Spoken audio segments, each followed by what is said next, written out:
சின்ன மருமகள் சீரியலில் என்ன நடக்குதுன்னு பார்க்கலாம் வாங்க. வீடியோவை ஸ்கிப் பண்ணாமல் கடைசி வரைக்கும் பாருங்கள். சேனலை சப்ஸ்கிரைப் பண்ணிக்கோங்க, மறக்காமல் பெல் ஐகானையும் கிளிக் பண்ணிக்கோங்க. இப்போது நம்ம சேது மனசுக்குள்ளே நினைக்கிறாங்க, தமிழ் மட்டும் இல்லைன்னா நம்ம வெளியே தான் இருந்திருப்போம். ஒருவேளை நம்ம மேலே இடி விழுந்திருந்தா என்ன ஆயிருக்குது, நம்ம உயிரை தமிழ்ச்செல்வி காப்பாற்றிருக்கா அப்படின்னு சொல்லிட்டு இங்கே நம்ம சேது நினைக்கிறாங்க. சரி, இது விஷயமா நம்ம அவளுக்கு நன்றி சொல்லி ஆகணும் அப்படின்னு சொல்லிட்டு தமிழ்ச்செல்வி கிட்ட போயிட்டு ரொம்பவே நன்றி அப்படின்னு சொல்கிறாங்க. நம்ம தமிழ் இருந்துட்டு எதுக்காகங்க அப்படின்னு சொல்லி கேட்கவும், இல்லை நைட்டு நான் வெளியே படுத்திருந்தேன், ஒரு வேளை என் மேலே இடி விழுந்திருந்தா நான் போய் சேர்ந்துருப்பேன், என்னை காப்பாற்றினதே நீ தான் எனக்கு தோணுச்சு, அதனால தான் நன்றி சொல்லலாமேன்னு அப்படின்னு சொல்லவும், இதை கேட்டதுமே சிரிக்கிறாங்க நம்ம தமிழ்ச்செல்வி. என்னங்கிறீங்க அப்படின்னு சொல்லிட்டு, என்ன சிரிக்கிற, நன்றி தானே சொன்னேன். இல்லை இல்லை, என் கூட பேசவே மாட்டீங்க, என்னை பார்த்தாவே உங்களுக்கு ஆகவே ஆகாது, இப்போ என்னடானா நன்றி சொல்கிற அளவுக்கு நான் உங்கள் மனசில் இடம் பிடிச்சிட்டுனா என்ன அப்படின்னு சொல்லவும், அப்படியெல்லாம் ஒன்றும் இல்லை, என்னமோ சொல்லணும்னு தோணுச்சு, அப்படிதான் அப்படின்னு சொல்லிட்டு இங்கே சேது கிளம்பி போயிடுறாங்க. நம்ம தமிழ்ச்செல்வி சிரிச்சுக்கிட்டே இருக்காங்க. ரொம்பவே சந்தோஷமாக இருக்குது. நம்ம கண்டிப்பாக கூடிய சீக்கிரமே ஒன்று சேர்ந்துருவோன்ற மாதிரி மனசுக்குள்ளே நினைக்கிறாங்க. அப்படி நினைக்கிறப்ப தான் நம்ம சேது எல்லார் முன்னாடியும் வச்சு நம்ம தமிழ்ச்செல்வியை ஒரு வார்த்தையால் திட்டினாங்களே, அதாவது நம்ம வயிற்றில் வளர்கிற குழந்தை என்னுடைய குழந்தையே இல்லைன்ற ஒரு அந்த ஞாபகம் தான் இங்கே நம்ம தமிழ்ச்செல்விக்கு வருது. அந்த நினைப்பு வந்ததுமே ஒரு மாதிரி முகமெல்லாம் வாடி போகுது. உடனே நம்ம தனம் எனக்கா கொஞ்ச நேரம் சிரிச்சுக்கிட்டு இருந்தேன், ரொம்பவே ரசித்து மாமாவை பார்த்துக்கிட்டு இருந்தேன், மாமா கூட கனவுல டூயட் ஆடிக்கிட்டு இருந்தேன் என்ன அப்படின்னு சொல்லி கேட்கவும், ஏய் தனம் சும்மா இருடி, உனக்கு வேறு வேலையே இல்லை அப்படின்னு சொல்லிட்டு நம்ம தமிழ்ச்செல்வி காலேஜுக்கு கிளம்பி போயிடுறாங்க.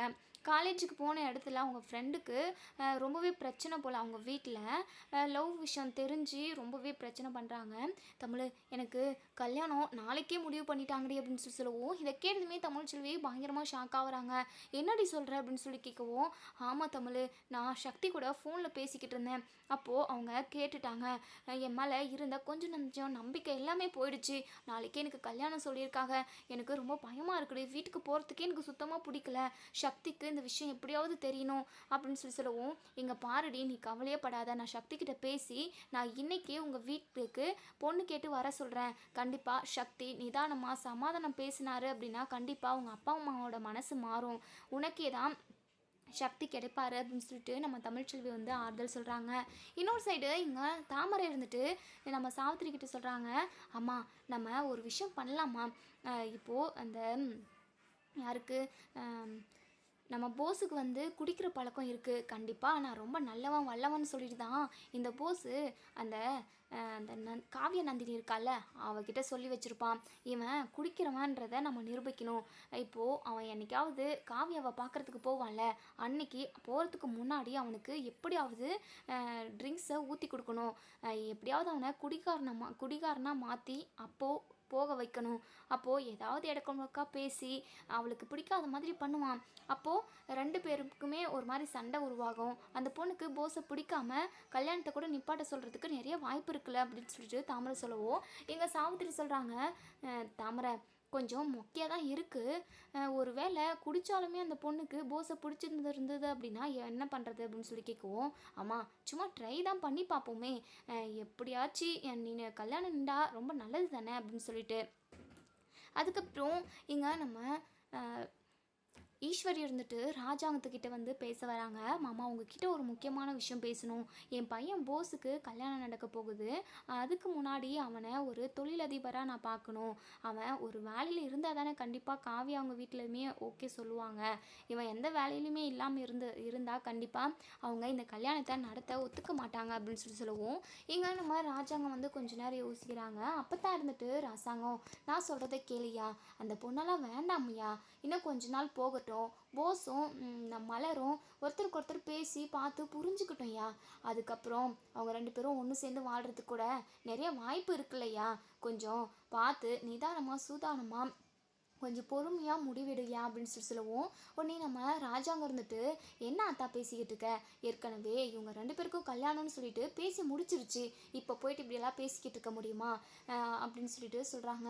நம்ம அப்பத்தாவுக்கு ரொம்பவே வருத்தமாக இருக்குது, மலரோட வாழ்க்கை இப்படி ஆயிடுச்சு அப்படின்னு சொல்லிட்டு ஃபீல் பண்ணுறாங்க. இதை கவனித்த ராஜாங்க இருந்துட்டு, இங்கே பாரு அத்தா, கண்டிப்பாக மலருக்கு ஒரு நல்ல வாழ்க்கையை நான் அமைச்சு கொடுக்குறேன், அந்த பொண்ணோட வாழ்க்கையை நினச்சி நீ எதுக்காகவும் வருத்தப்படாத சரியா, போஸுக்கு அமைஞ்ச மாதிரியே நம்ம மலருக்கும் உனக்குமே ஒரு நல்ல வாழ்க்கை அமையும், கொஞ்சம் பொறுமையாக இரு அத்தா அப்படின்னு சொல்கிறாங்க.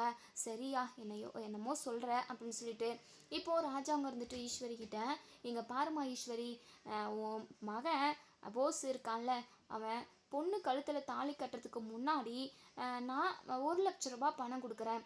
அந்த சாரி 1,00,00,000 ரூபாய் பணம் கொடுக்குறேன். அந்த 1,00,00,000 ரூபாவை வச்சு அவனை ஏதாவது பிஸ்னஸ் தொடங்கி பொறுப்பாக அவனை பொழைக்க சொல்லு, சரியா அப்படின்னு சொல்கிறாங்க. இதை கேட்டதுமே இங்கே நம்ம ஈஸ்வரிக்கு கையும் இல்லை காலும் இல்லை, அவ்வளோ சந்தோஷமாக இருக்குது. மாமா ரொம்ப ரொம்ப நன்றி மாமா, என் பையன் வாழ்க்கையை நீங்கள் காப்பாற்றி கொடுத்துட்டீங்க. அவன் பொறுப்பே இல்லாமல் அலைஞ்சிக்கிட்டு இருந்தான். கொஞ்ச நாள் வீட்லேயுமே இல்லை, வெளியூரில் தான் தங்கிக்கிட்டு இருந்தான். அதுக்கப்புறம் உங்கள் மனசுலேயும் இடம் பிடிச்சா, உங்கள் உயிரையும் காப்பாற்றினான். உங்கள் உயிரை காப்பாற்றினதுக்காக நீங்கள் அவனுக்கு உண்மையவே ரொம்ப ரொம்ப நல்ல விஷயம் செஞ்சுருக்கீங்க. அவன் வாழ்க்கையவே நீங்கள் நல்லபடியாக அழகாக வடிவமைச்சிருக்கீங்க மாமா, ரொம்ப சந்தோஷம். அதாவது இந்த சந்தோஷத்தை என்னால் எப்போவுமே மறக்கவே முடியாது அப்படின்னு சொல்லிட்டு எங்கள் ஈஸ்வரி வந்து ரொம்பவே சந்தோஷமாக சொல்லிக்கிட்டு இருக்காங்க. உடனே இங்கே நம்ம சாவித்திரிக்கு அப்படியே வாயை பொழந்துக்கிட்டு வாய் மேலே கை வச்சுக்கிறாங்க. அந்த அளவுக்கு அதிர்ச்சியாக இருக்குது. தாமரை 1,00,00,000 ரூபாடி, இந்த போஸுக்கு வந்த வாழ்வை பாருடி. அந்த பொண்ணு வீட்லேயுமே எக்கச்சக்கமான சொத்து நகை பணம்னு சொல்லிட்டு இருக்குது. இப்போது அண்ணனும் 1,00,00,000 ரூபாய் கொடுக்க போகிறாங்க. ஏண்டி இந்த நல்லதெல்லாம் நமக்கு நடக்காமல் போயிடுச்சு அப்படின்னு சொல்லுவோம். தாமரை இருந்துட்டு, அம்மா நீ இதெல்லாம் கேட்டுக்கிட்டு சும்மாவே இருக்கியே, இந்த 1,00,00,000 ரூபாவா அது இதுன்னு சொல்லிட்டு உன் அண்ணனை ஏதாவது பேசி அவ்வளோ பணமெல்லாம் கொடுக்க வேணான்னு சொல்லுமா, சும்மா பார்த்துக்கிட்டு இருந்தால் எப்படி 1,00,00,000 ரூபாவை அந்த போஸு அசால்ட்டாக அடிச்சுட்டு போயிடுவான் அப்படின்னு சொல்லிட்டு எங்கள் தாமரை சொல்லவும், சாவித்திரி இருந்துட்டு உடனே நம்ம ராஜாங்க கிட்ட, அண்ணே நான் உங்ககிட்ட ஒரு விஷயம் சொல்லணும். இப்போது 1,00,00,000 ரூபாய் கொடுக்குறேன்னு சொல்கிறீங்க, எதுக்காக போஸுக்கெல்லாம் 1,00,00,000 ரூபாய்? அதான் அந்த பொண்ணை கல்யாணம் பண்ணிட்டா அவனுக்கு தான் எக்கச்சக்கமான சொத்து வந்து சேரப்போகுதே, நம்ம எதுக்காகண்ணே 1,00,00,000 ரூபாய்லாம் கொடுக்கணும்? சும்மா ஏதாச்சும் டைல்ஸ் கடையோ இல்லை மளிகை கடையோ வச்சு விடுனே, ஏதோ பொழைச்சிட்டு போகிறான் அப்படின்னு சொல்லிட்டு சாவித்திரி சொல்லவும், இங்கே நம்ம ஈஸ்வரிக்கு பயங்கரமாக கோவம் வருது. என்ன சாவித்திரி, என் மவனுக்கு 1,00,00,000 ரூபாய் கொடுக்குறதுல, அவன் பெரிய பிஸ்னஸ் ஸ்டார்ட் பண்ணுறதுல உனக்கு விருப்பமே இல்லையா என்ன? என்ன அவனுக்கு நல்ல வாழ்க்கை அமையக்கூடாதுன்னு சொல்லி நினைக்கிறியா? இவன் நல்ல ஒரு பொசிஷனில் இருந்தால் தானே அந்த காவியாவுமே இவனை கல்யாணம் பண்ணிப்பான். அந்த அக்கறையெல்லாம் உங்களுக்கு கொஞ்சம் கூட இல்லையா? இதே உங்களுக்கு ஒரு பையன் இருந்திருந்தா இப்படி தான் நீங்கள் பேசியிருப்பீங்களா? 1,00,00,000 என்ன 2,00,00,000 கொடுத்தாலுமே கொடுங்கண்ணேன்னு சொல்லிட்டு வாங்கி வச்சிருக்க மாட்டீங்களா? எதுக்காக இப்படி இவ்வளோ கீழ்த்தரமாக யோசிக்கிறீங்க அப்படின்னு சொல்லிட்டு ஈஸ்வரியை சாவித்திரி கேட்கவும், உடனே நம்ம சாவித்திரி இருந்துட்டு, அது ஒன்றும் இல்லை மதினி, நான் என்ன சொல்ல வரேன்னா, நீங்கள் எதுவும் சொல்லாதீங்க, என் பையன் வாழ்க்கையை நாங்கள் பார்த்துக்குறோம் அப்படின்னு சொல்லிட்டு சொல்கிறாங்க. இப்போது ராஜாங்க எடுத்துகிட்டு, தயவு செஞ்சு நீங்கள் 2 பேரும் பேசி சண்டை போட்டுக்காதீங்க.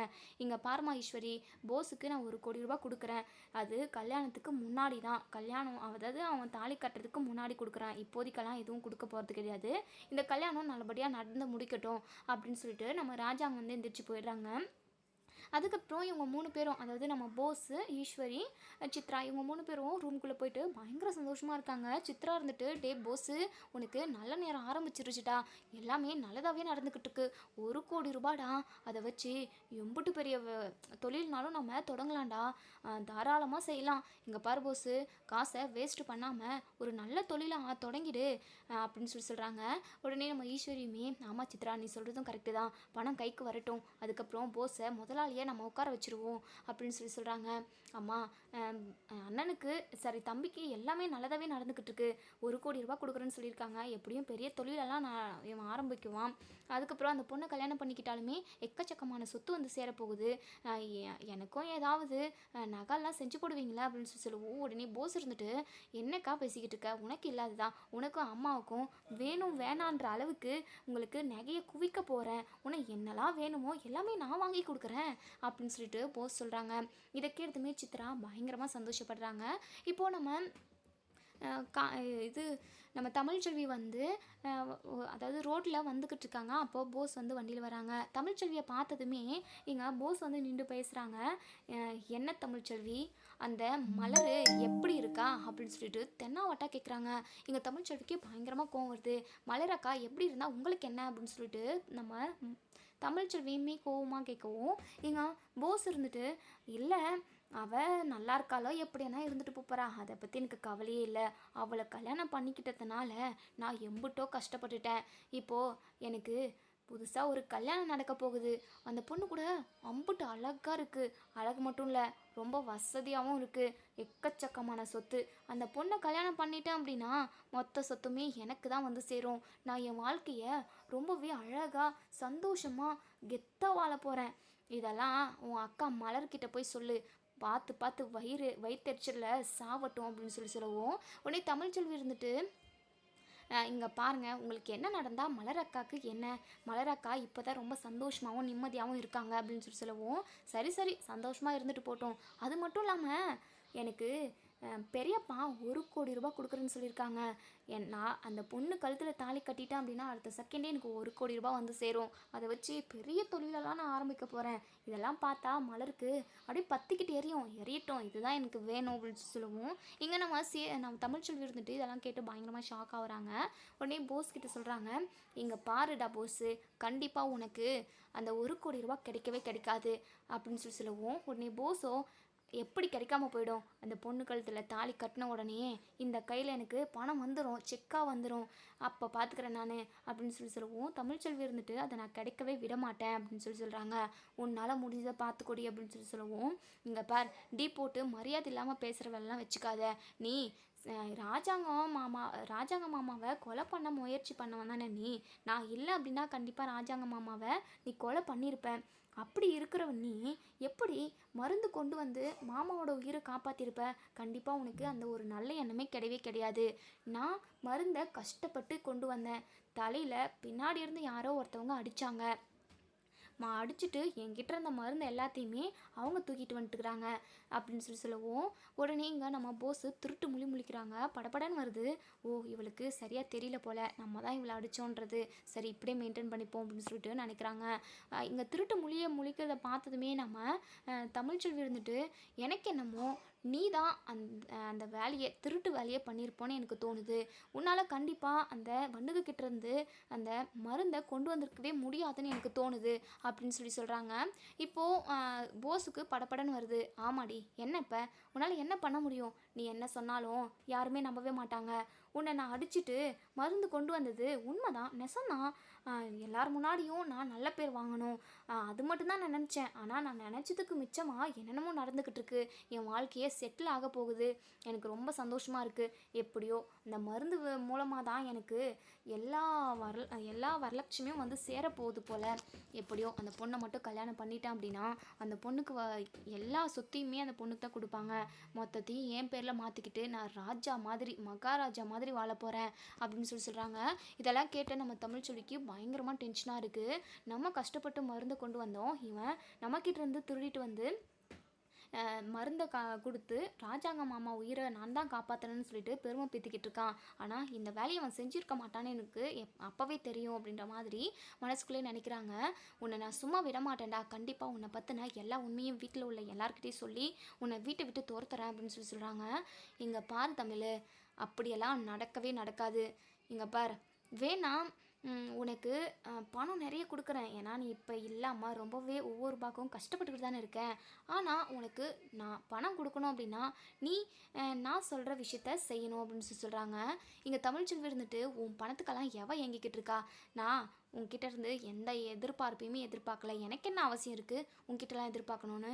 நான் மான ரோஷம் சூடு சொரணையோட வாழ்ந்துக்கிட்டு இருக்கவ, கட்டின புருஷங்கிட்டே ₹10 வாங்காதவ அப்படின்னு சொல்கிறாங்க.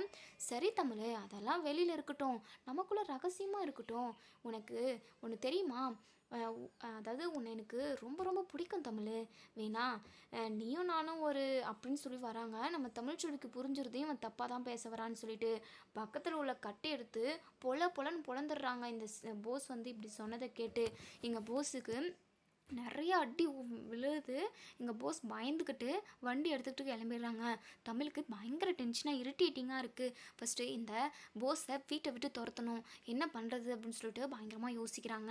நம்ம வண்டுக்கிட்டேருந்து எம்புட்டோ கஷ்டப்பட்டு அந்த மருந்தை கொண்டு வந்தோம், இவன் தான் நம்ம தலையில் அடித்து எடுத்திருக்கான். இந்த விஷயத்த உடனே நம்ம சேது மாமா கிட்ட சொல்லணும் அப்படின்னு சொல்லிட்டு நினைக்கிறாங்க. வீட்டுக்கு வந்த வேலையாக சேது மாமாவை தான் தேடுறாங்க. சேதுவுமே அங்கே இல்லை. இந்த தனத்துக்கிட்ட, ஏய் உன் மாமா எங்கடி அப்படின்னு சொல்லி கேட்கவும், என்னக்கா வீட்டுக்கு வரதும் வராததுமா மாமாவை தேடுற, என்ன விஷயம் அப்படின்னு சொல்லி கேட்கவும், ஏய் தனம் சும்மா விளையாடிக்கிட்டு இருக்காதடி எந்த நேரமும், எங்கே உன் மாமா அப்படின்னு சொல்லி கேட்கவும், உடனே நம்ம தனம் இருந்துட்டு, அக்கா அங்கே தான் அந்த பூச்செடி இருக்குல்ல அதுக்கு பின்னாடி தான் இருப்பார், அங்கே தான் போனாருன்னு என்னை பார்த்தேன், ஏதோ அந்த பூச்செடியை மேலெல்லாம் தலையெல்லாம் கட் பண்ணி விட்டுட்டு அதுக்கப்புறம் அதுக்கு உரம் போடுறேன்னு சொல்லிக்கிட்டு இருந்தாரு, அங்கே தான் இருப்பாருன்னு நினைக்கிறேன், நீ போக்கா அங்கே இருப்பார் அப்படின்னு சொல்கிறாங்க. இப்போது நம்ம தமிழ்ச்செல்வி அங்கே போயிட்டு சேதுக்கிட்ட, ஏங்க உங்ககிட்ட நான் ஒரு முக்கியமான விஷயம் சொல்லணுங்க அப்படின்னு சொல்கிறாங்க. என்ன விஷயம் அப்படின்னு சொல்லி கேட்கவும், ஏங்க அதான் மருந்தை, அதாவது போஸ் தான் மருந்தை கொண்டு வந்து மாமாவோட உயிரை காப்பாற்றினா அப்படின்னு சொல்லிட்டு எல்லாருமே சொல்லிக்கிட்டு இருக்காங்க, அவனும் அப்படி தான் சொல்லிக்கிட்டு இருக்கான், ஆனால் அது உண்மை இல்லைங்க, நான் கஷ்டப்பட்டு மருந்தை கொண்டு வந்தேங்க, அப்போது உங்களை கூட்டுக்கிட்டு இருந்தேன், அப்போது அந்த போஸு என் பின்னாடி இருந்து வந்து கட்டையில் அடித்து எங்கிட்ட இருந்த மருந்தை எல்லாத்தையுமே அவன் தான் திருடிட்டு வந்திருக்கான், அதுக்கப்புறம் வந்து எல்லாருக்கிட்டையுமே சொல்லி அவன் நல்ல பேரை வாங்கிக்கிட்டான், அவன் என்ன வேலை பண்ணான்னு தெரியுமாங்க அப்படின்னு சொல்லவும், அதான் இப்போ சொல்லிட்டியே திரும்ப என்ன வேலை பண்ணான்னு சொல்கிற, ஆமாங்க இது மட்டும் இல்லை, ஒரு டைமு மாமாவுக்கு உடம்பு முடியாமல் நம்ம ஹாஸ்பிட்டலில் சேர்த்துருந்தோம்ல, அப்போது இந்த போஸு மாமாவை கொலை பண்ண வந்தாங்க, இதை நான் என் கண்ணால் பார்த்தேன், நான் மட்டும் அன்றைக்கி இல்லை அப்படின்னா கண்டிப்பாக மாமாவை கொலை பண்ணியிருப்பான், இவனுக்கு மாமாவை காப்பாற்றணுன்ற எந்த உள்நோக்கமும் இல்லை, எப்படியாவது நம்ம வீட்டுக்குள்ளே நுழையணுன்றதுக்காக தான் இப்படி அதாவது மருந்து கொண்டு வந்து இப்படியெல்லாம் நல்ல பேர் வாங்கிக்கிட்டான், தயவு செஞ்சு அவனை வீட்டை விட்டு துரத்துங்க அப்படின்னு சொல்கிறாங்க. இதை கேட்டதுமே சேதுக்குமே பயங்கர அதிர்ச்சியாக தான் இருக்குது. இதெல்லாமே நம்ம சேது வந்து நம்புகிறாங்க. ஆனால் இப்போது நீ சொல்கிறதெல்லாம் உண்மை நான் எப்படி நம்புறது அப்படின்னு சொல்லி கேட்கவும், உடனே நம்ம தமிழ்ச்செல்வி இருந்துட்டு, ஏங்க சத்தியமாங்க நான் சொல்கிறது தாங்க உண்மை, கண்டிப்பாக போஸு நல்ல எண்ணத்தோடு இந்த வீட்டில் இல்லை, கண்டிப்பாக அந்த போஸால் நம்ம வீட்டில் உள்ள யாருக்காவது ஏதாவது ஒரு ஆபத்து வரதான் செய்யும், நான் சொல்கிறத கேட்டுக்கிட்டு நீங்கள் எப்படியாவது அதை தடுத்து நிறுத்துங்க, அவ்வளோதான், அப்படி தான் சொல்லிட்டேன் நான் அப்படின்னு சொல்லிட்டு அங்கேருந்து நம்ம தமிழ்ச்செல்வி போயிடுறாங்க. இப்போது நம்ம சேது வந்து பயங்கரமாக யோசிக்கிறாங்க, கண்டிப்பாக தமிழ்ச்செல்வி பொய் சொல்ல மாட்டா, உண்மையை தான் சொல்லியிருப்பான், எப்படி நம்ம அவனை வீட்டை விட்டு துரத்துறதுன்றதை விட இது உண்மையா இல்லையான்னு நம்ம தெரிஞ்சுக்கணும் அப்படின்னு சொல்லிட்டு நினைக்கிறாங்க. இப்போது போஸ் வந்ததுமே சேது போஸை தனியாக கூட்டிகிட்டு வந்து, இங்கே பாருடா அந்த சிறுமலை காட்டுக்குள்ளே போயிட்டு நீ தான் மருந்தை கஷ்டப்பட்டு கொண்டு வந்தியா அப்படின்னு சொல்லி கேட்கவும், இங்கே நம்ம போஸ் வந்து திருட்டு முழிக்கிறாங்க, ஆமாம் அதில் உனக்கு என்ன சந்தேகம்னு அப்படின்னு சொல்லி கேட்கவும், இல்லை நீ அந்த மருந்தை எடுத்துகிட்டு வரலையோன்னு எனக்கு தோணுது, தமிழ்ச்செல்வியே பின்னாடி இருந்து யாரோ அடிச்சிருக்காங்க, அது நீயா அப்படின்னு சொல்லி கேட்கவும், இங்கே போஸோட கை காலெல்லாம் அப்படியே நடுங்குது, இதெல்லாம் இருந்தே நம்ம சேது வந்து கண்டுபிடிச்சிடுறாங்க, இல்லையே நான் எதுக்காக அடிக்கணும் அப்படின்னு சொல்லிட்டு அப்படியே ஒரு மாதிரி பதட்டத்தோடே சொல்கிறாங்க. பல்லார்னு ஒரு அறை விடுறாங்க நம்ம சேது, உடனே பயந்துக்கிட்டு இங்கே நம்ம போஸ் வந்து எல்லா உண்மையுமே கக்கிடுறாங்க, நான் கஷ்டப்பட்டு அந்த மருந்தை எடுக்க கிடையாது, தமிழ்ச்செல்வி தான் எடுத்தது, எனக்கு நல்ல பேர் கிடைக்கணுன்றதுக்காக தான் நான் அந்த மருந்தை கொண்டு வந்து ராஜாங்கம் பெரியப்பாவையும் மற்றவங்களையும் காப்பாற்றினேன் அப்படின்னு சொல்கிறாங்க. அப்போது நீ மருந்து கஷ்டப்பட்டு கொண்டு வரல அப்படி தானே, சரி சரி எனக்கு நல்லாவே புரிஞ்சிருச்சு, அப்போது இந்த வீட்டில் உள்ளவங்களை எப்படியாவது கஷ்டப்படுத்தணும், என் அப்பாவை உயிரோடு கொல்லணும் அப்படி தானே, ஹாஸ்பிட்டலில் இருந்தப்போ என்ன நடந்ததுன்ற விஷயத்த தமிழ்ச்செல்வி என்கிட்ட சொல்லிட்டா அப்படின்னு சொல்கிறாங்க. இதை கேட்டதுமே இங்கே நம்ம போஸு பயங்கரமாக ஷாக் ஆகுறாங்க, ஐயோ போச்சு அப்படின்ற மாதிரி, உனக்கு நடக்கிற கல்யாணத்தையுமே நடக்க விட மாட்டேன், நீ இந்த வீட்லேயும் இருக்கக்கூடாது, இப்போவே இந்த விஷயத்த எல்லாத்தையுமே நான் அப்பா கிட்ட சொல்ல போகிறேன் அப்படின்னு சொல்லிட்டு நம்ம சேது வந்து போவோம். உடனே போஸ் இருந்துட்டு, அண்ணா ப்ளீஸ்ண்ணே என் வாழ்க்கை இப்போ தான் நல்லபடியாக மாறப்போகுதுன்னு நினைக்கிறேன், இதுக்கு முன்னாடி செஞ்சதை எல்லாத்தையுமே மறந்துடுனேன், கண்டிப்பாக இனிமேல் நான் நல்லவனாக மாறிடுவேன், தயவு செஞ்சு என் வாழ்க்கை கெடுத்துறாதுண்ணே அப்படின்னு சொல்லிட்டு காலில் விழுறாங்க. இல்லை நீ போய் சொல்லி என்னை ஏமாத்துற, நீ நாடகம் நடிக்கிற, உன்னை பற்றின எல்லா உண்மையுமே நான் இப்போது அப்பா கிட்ட சொல்லாமல் விட போகிறதில்ல அப்படின்னு சொல்லிட்டு போகவும், இங்கே போஸ் இருந்துட்டு, அண்ணா ப்ளீஸ்ண்ணே சொல்லாதீங்கண்ணா அப்படின்னு சொல்லிட்டு கெஞ்சிக்கிட்டு பின்னாடியே வராங்க. இப்போது வீட்டுக்குள்ளேயுமே வந்துடுறாங்க. அப்பா உங்ககிட்ட நான் ஒரு முக்கியமான விஷயம் சொல்லணும்ப்பா அப்படின்னு சொல்கிறாங்க. என்னப்பா சேது, என்னையா போஸோட கல்யாண விஷயமா பேச வரையா அப்படின்னு சொல்லி கேட்கவும், அது வந்து அதெல்லாம் இல்லைப்பா, அது வந்து போஸு அப்படின்னு சொல்லவும், உடனே போஸ் இருந்துட்டு, அண்ணா ப்ளீஸ்ண்ணே அப்படின்னு சொல்லிட்டு கண்ணாலேயே சேகை பண்ணவும், இப்போது போஸ் வந்து எல்லா விஷயத்தையும் சொல்ல வரப்போ இங்கே ஈஸ்வரி இருந்துட்டு, ஏ சேது என்ன போஸுன்னு சொல்லிக்கிட்டு இருக்க, என்னதான் விஷயம் அப்படி, போஸை பற்றி நீ என்ன சொல்ல போகிற, போஸுக்கு சீக்கிரமாக கல்யாணத்தை நடத்தணும்னு சொல்ல வரியா, இல்லை அந்த மலருக்காக பேசுகிறதுக்காக வந்திருக்கியா அப்படின்னு சொல்லுவோம். அக்காக்கெல்லாம் நான் எதுக்காகவும் பேச வரல, மலர் அக்காவுக்கு போஸ் கூட ஒன்று சேர்ந்து வாழ்கிறதுக்கு பிடிக்கல, அதனால் அவங்க விவாகரத்து பண்ணிக்கிட்டாங்க, அது அந்த விஷயத்துக்குள்ளே நான் நுழையல, ஆனால் நான் ஒரு மிகப்பெரிய முக்கியமான விஷயத்த சொல்ல வந்திருக்கேன் அப்படின்னு சொல்லிக்கிட்டு இருக்காங்க. இந்த சாவித்திரி இருந்துட்டு சேது வந்ததுலேருந்து இது தான் சொல்லிக்கிட்டு இருக்க, என்ன ஏதுன்னு சொன்னேன் அப்படின்னா நாங்கள் என்ன ஏதுன்னு சொல்லி தெரிஞ்சுக்குவோம்ல, எதுக்காக வளவலன்னு இழுத்துக்கிட்டு இருக்க அப்படின்னு சொல்லுவோம். இப்போ சொல்கிறேன் போஸ் நல்லவனே கிடையாது அப்படின்னு சொல்கிறாங்க. இதை கேட்டதுமே எல்லாருமே பயங்கரமாக ஷாக் ஆகுறாங்க. ஈஸ்வரிக்கு படபடன்னு இருக்குது. ஐயோ என்ன விஷயத்த கண்டுபிடிச்சான்னு இவனுக்கு தெரியலையே, இது மூலமாக போஸோட கல்யாணம் நடக்காமல் போயிடுமோ அப்படின்னு சொல்லிட்டு இங்கே ஈஸ்வரி அதாவது ரொம்பவே பதட்டமாக இருக்காங்க. இங்கே நம்ம ராஜாங்க இருந்துட்டு என்னையா சேது சொல்கிற அப்படின்னு சொல்லி கேட்கவும், ஆமாப்பா அப்படின்னு சொல்கிறாங்க. இதோட இந்த ரிவ்யூ முடியுது. இப்போது நம்ம நம்ம சேது வந்து போஸோட மொத்த உண்மையுமே, அதாவது காட்டில் நடந்தது, ஹாஸ்பிட்டலில் நடந்தது விஷயம்னு எல்லாத்தையும் சொன்னால் ராஜாங்க என்ன மாதிரியான தண்டனையை போஸுக்கு கொடுப்பாங்க அப்படிங்கிறத நம்ம வெயிட் பண்ணி பார்ப்போம் ஃப்ரெண்ட்ஸ்.